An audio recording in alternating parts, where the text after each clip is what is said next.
ನಮಸ್ಕಾರ ಫ್ರೆಂಡ್ಸ್, ಹೇಗಿದ್ರೆ ಎಲ್ಲರೂ? I hope ಎಲ್ಲರೂ ಚೆನ್ನಾಗಿದ್ದೀರಾ ಅಂತ ಅಂದ್ಕೊತಿದ್ದೀನಿ. ನೋಡಿ, ನಾವು ಫಸ್ಟ್ ಟೈಮ್ ಮೆಟ್ರೋನಲ್ಲಿ ಹೋಗ್ತಾ ಇದ್ದೀವಿ. ಸೊ ಎಲ್ಲಿಗೆ ನಮ್ಮ ಜರ್ನಿ ಅಂತ ಇನ್ನೊಂದು ಸ್ವಲ್ಪ ಹೊತ್ತಲ್ಲೇ ನಿಮಗೆ ತಿಳಿಸ್ತೀನಿ. ಹೇಗಿತ್ತು ಮೆಟ್ರೋ ಎಕ್ಸ್ಪೀರಿಯನ್ಸ್ ಅಂತ ಹೇಳ್ತೀನಿ. ಎಲ್ಲ ಮೆಟ್ರೋ ಸ್ಟೇಷನು ತುಂಬಾ ಕ್ಲೀನಾಗಿತ್ತು. ನೋಡಿ, ಮೆಟ್ರೋ ಟ್ರೈನ್ ಬಂತು. ಅಲ್ಲಿ ಟೈಮಿಂಗ್ಸ್ ಇರುತ್ತೆ, ಟೈಮಿಂಗ್ಸ್ ಪ್ರಕಾರನೇ ಬರೋದು ಟ್ರೈನ್ಗಳು. ಸೊ ನಾವು ಹೋಗಿ ಒಂದು 3-4 ಮಿನಿಟ್ಸಿಗೆ ಬಂತು.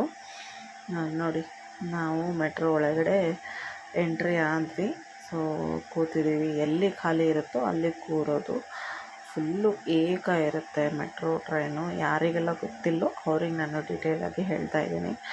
ಜಸ್ಟ್ ಲೈಕ್ ಎಲೆಕ್ಟ್ರಿಕಲ್ ವೆಹಿಕಲಲ್ಲಿ ನಾವು ಹೇಗೆ ಮೂವ್ ಆಗ್ತೀವಲ್ಲ, ಅದೇ ಥರನೇ ಎಕ್ಸ್ಪೀರಿಯೆನ್ಸ್ ಇರುತ್ತೆ. ನೋಡಿ, ಇಲ್ಲಿಂದ ಬೆಂಗಳೂರು ಎಷ್ಟು ಚೆನ್ನಾಗಿ ಕಾಣ್ತಾ ಇದೆ ಅಂತ. ಅಷ್ಟು ಕ್ಲಿಯರಾಗಿ ನಿಮಗೆ ಗೊತ್ತಾಗ್ತಿದೇನೋ ಇಲ್ಲೋ, ಬಟ್ ಕಾಣಿಸುತ್ತೆ. ನೋಡಿ, ಕ್ರಾಸಿಂಗ್ ಆಯಿತು ಇನ್ನೊಂದು ಮೆಟ್ರೋ ಟ್ರೈನು.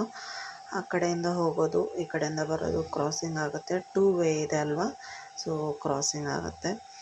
ನಾವು ಹೋಗಿದ್ದು ಮೆಜೆಸ್ಟಿಕ್ಕಿಗೆ ಮೆಟ್ರೋನಲ್ಲಿ. ನೋಡಿ, ಎಷ್ಟು ಚೆನ್ನಾಗಿತ್ತು ಎಕ್ಸ್ಪೀರಿಯನ್ಸ್ ಮಾತ್ರ. ನಾನಂತರೂ ಫಸ್ಟ್ ಟೈಮ್ ಮೆಟ್ರೋನಲ್ಲಿ ಹೋಗ್ತಿರೋದು. ಇವರಿಬ್ಬರು ನೋಡಿ ಟ್ವಿನ್ನಿಂಗ್ ಆಗಿದ್ದಾರೆ. ನಾನು ಇದು ಆನ್ಲೈನಲ್ಲಿ ತರಿಸಿದ್ದೆ ಅವರಿಬ್ಬರಿಗೂ ನೈಟ್ ಡ್ರೆಸ್ಸು.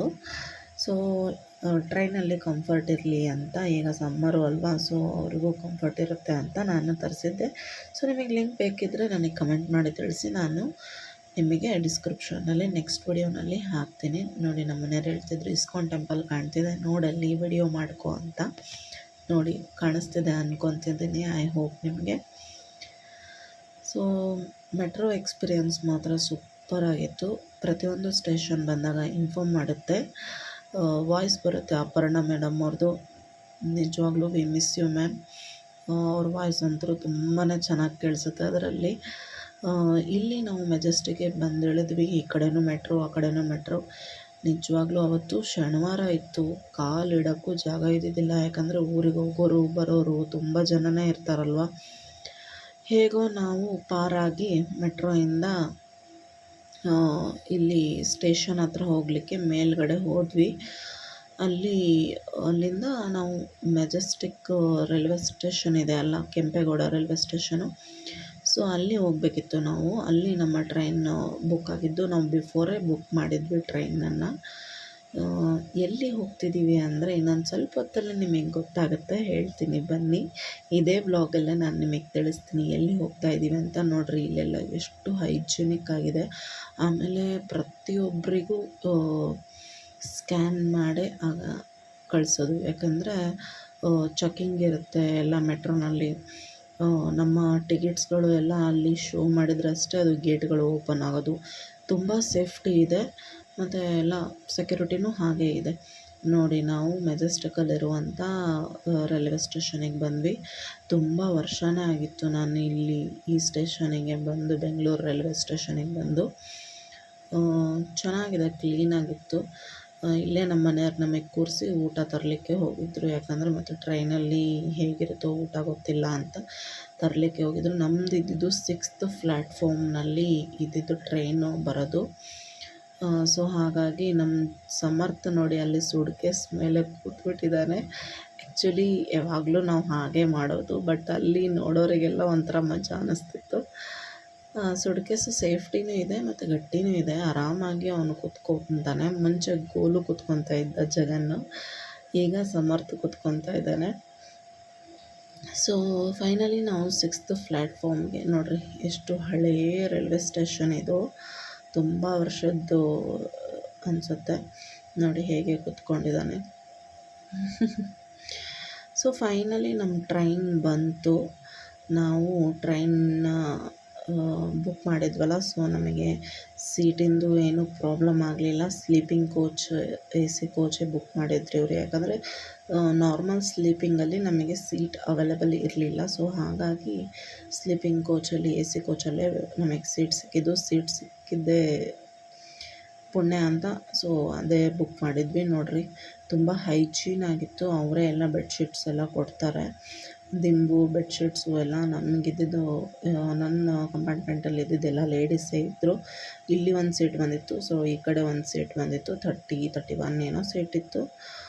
ಸೊ ನೋಡಿ, ಈ ಸಿಂಬಲ್ ನೋಡಿದರೆ ನಿಮಗೆ ಗೊತ್ತಾಗುತ್ತೆ ನಾವು ಎಲ್ಲಿ ಬಂದಿದ್ದೀವಿ ಅಂತ. ಸೊ ಹೌದು, ನಾವು ತಿರುಪತಿಗೆ ಬಂದಿದ್ದೀವಿ.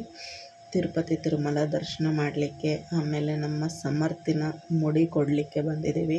ಫಸ್ಟ್ ಟೈಮ್ ಅವನಿಗೆ ನಾವು ಮುಡಿ ಕೊಡಲಿಕ್ಕೆ ಬಂದಿದ್ದೀವಿ. ಆ್ಯಕ್ಚುಲಿ ಟ್ರೈನು 1.5 ಅವರ್ ಲೇಟ್ ಆಗಿತ್ತು ಬೆಂಗಳೂರಲ್ಲಿ. 9:30ಗೆ ಬಂತು. ಬಟ್ ಟ್ರೈನ್ ಮಾತ್ರ ಕರೆಕ್ಟ್ ಅವ್ರ ಟೈಮಿಗೆ ರೀಚ್ ಆದರು. 3:30ಗೆ ರೀಚ್ ಆಗಿಬಿಟ್ರು. ನಾವು ಅಲ್ಲಿಂದ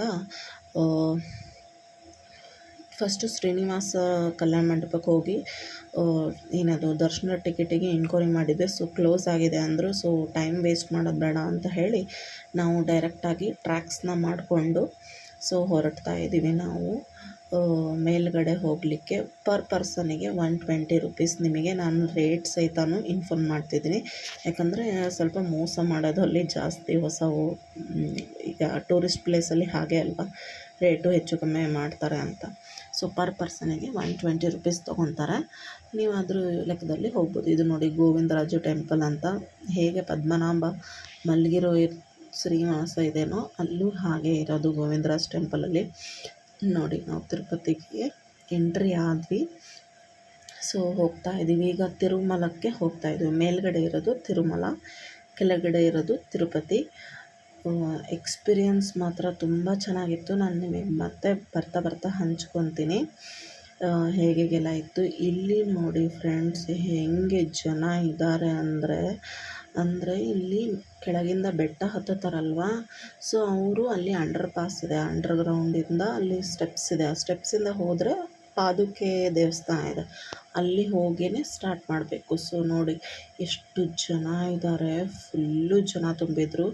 ಆಮೇಲೆ ಈ ರೀಸೆಂಟ್ಲಿ ನೈಟ್ ಯಾರು ಸ್ಟೆಪ್ಸ್ ಹತ್ಕೊಂಡು ಬೆಟ್ಟ ಹತ್ತುತ್ತಾರಲ್ವ, ಸೊ ಅವರಿಗೆ ಬ್ಯಾನ್ ಮಾಡಿದರು. ಯಾಕಂದರೆ ಒಂದೇನೋ ಇನ್ಸಿಡೆಂಟ್ಸ್ ಆಗಿತ್ತಂತೆ, ಚಿರತೆ ಬಂದು ಒಂದು ಮಗುಗೆ ತಿಂದಿದ್ದಕ್ಕೆ.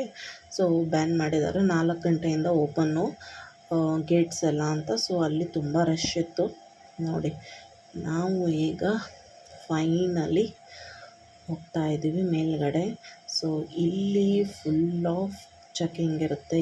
ಎಲ್ಲಿ ಅಂದರೆ ಸಪ್ತಗಿರಿ ಚೆಕ್ ಪಾಯಿಂಟಿಗೆ ಬಂದ್ವಿ ನಾವು, ಚೆಕ್ ಪೋಸ್ಟಿಗೆ. ಸೊ ಪ್ರತಿಯೊಂದು ಗಾಡಿ, ಪ್ರತಿಯೊಂದು ಲಗೇಜ್ ಕೂಡ ಇಲ್ಲಿ ಚೆಕಿಂಗ್ ಮಾಡ್ತಾರೆ. ಎಷ್ಟು ಜನ ಇದ್ದಾರೆ ನೋಡ್ಬೋದು ನೀವು. ಆ್ಯಕ್ಚುಲಿ ಅವತ್ತು ನಮಗೆ ಅವರ ಟ್ಯಾಕ್ಸಿ ಡ್ರೈವರ್ ಇದ್ದಾರಲ್ಲ ಹೇಳಿದರು, ಇದು ಏನೂ ಕ್ರೌಡ್ ಇಲ್ಲ, ತುಂಬ ನಾರ್ಮಲ್ ಇದೆ, ತುಂಬ ಕ್ರೌಡ್ ಇರುತ್ತೆ ಇಲ್ಲಿ ಯಾವಾಗಲೂ ಅಂತ ಹೇಳಿದರು. ಅವರು ಯಾವಾಗಲೂ ಡೈಲಿ ಅಲ್ಲೇ ಇರ್ತಾರಲ್ವ, ಸೊ ಅವ್ರಿಗೆ ಗೊತ್ತೇ ಇರುತ್ತೆ ಹೇಗಿರುತ್ತೆ ಕ್ರೌಡ್ ಎಲ್ಲ ಅಂತ. ನೋಡಿ, ಇಲ್ಲಿ ಪ್ರತಿಯೊಂದು ಕಾರಾಗಲಿ ಬೈಕ್ ಆಗಲಿ ಏನೇ ಒಟ್ಟು ಟ್ರ್ಯಾಕ್ಸು ಬಸ್ಸು ಎಲ್ಲನೂ ಸಹಿತ ವೆರಿಫಿಕೇಷನ್ ಮಾಡೇ ಕಳಿಸೋದು. ಅಲ್ಲಿ ನಿಮಗೆ ವಿಡಿಯೋನಲ್ಲಿ ನಾನು ತೋರಿಸ್ತೀನಿ ಬ್ಯಾಗ್ಗಳೆಲ್ಲ ಹೇಗೆ ಚೆಕ್ ಮಾಡ್ತಾರೆ ಅಂತ. ಯೂಶ್ವಲಿ ರೈಲ್ವೆ ಸ್ಟೇಷನಲ್ಲೆಲ್ಲ ನೋಡಿರ್ಬೋದು ನೀವು, ಆ ಥರನೇ ಚೆಕಿಂಗ್ ಮಾಡೋದು. ನೋಡಿ, ನಾವು ಈ ಥರ ಟ್ರ್ಯಾಕ್ಸ್ ಮಾಡಿಕೊಂಡು ಬಂದಿದ್ವಿ. ಇವ್ರ ಕೊಲೀಗ್ಸು ಸಹಿತ 5 ಜನ ಬಂದಿದ್ದರು. ಸೊ ನಮಗೆ ನೆಕ್ಸ್ಟ್ ವಿಡಿಯೋನಲ್ಲಿ ಅವ್ರಿಗೆಲ್ಲರಿಗೂ ತೋರಿಸ್ತೀನಿ ನಾನು. ಈ ವಿಡಿಯೋ ತುಂಬ ಲೆಂತಿ ಆಗುತ್ತೆ ಅಂತ ನಾನು 2 ಪಾರ್ಟ್ ಮಾಡಿ ನಿಮಗೆ ವಿಡಿಯೋನ ಶೇರ್ ಮಾಡ್ತಾಯಿದ್ದೀನಿ. ಸೊ ನೆಕ್ಸ್ಟ್ ನಮ್ಮ ದರ್ಶನ ಹೇಗಾಯಿತು, ನಾವು ಮುಡಿ ಎಷ್ಟೊತ್ತಿಗೆ ಕೊಟ್ವಿ, ಎಲ್ಲಿ ತಿಂಡಿ ತಿಂದ್ವಿ, ಹೇಗಾಯಿತು ಅಂತ ನಾನು ಎಲ್ಲ ನಿಮಗೆ ಕಂಪ್ಲೀಟ್ ವಿಡಿಯೋ ನೆಕ್ಸ್ಟ್ ವಿಡಿಯೋನಲ್ಲಿ ಹೇಳ್ತೀನಿ. ಇಲ್ಲಿ ಹೇಗೆ ಚೆಕಿಂಗ್ ಮಾಡಿದರು ಅಂತ ಅದನ್ನು ಸಹಿತ ನಿಮಗೆ ನೆಕ್ಸ್ಟ್ ವಿಡಿಯೋನಲ್ಲಿ ನಾನು ತಿಳಿಸ್ತೀನಿ. ಹೇಗೆ ಅನ್ನಿಸ್ತು ಈ ವಿಡಿಯೋ ದಯವಿಟ್ಟು ಕಮೆಂಟ್ ಮಾಡಿ ತಿಳಿಸಿ. ಮತ್ತೆ ಸಿಗೋಣ ಮುಂದಿನ ಬ್ಲಾಗಲ್ಲಿ. Thank you.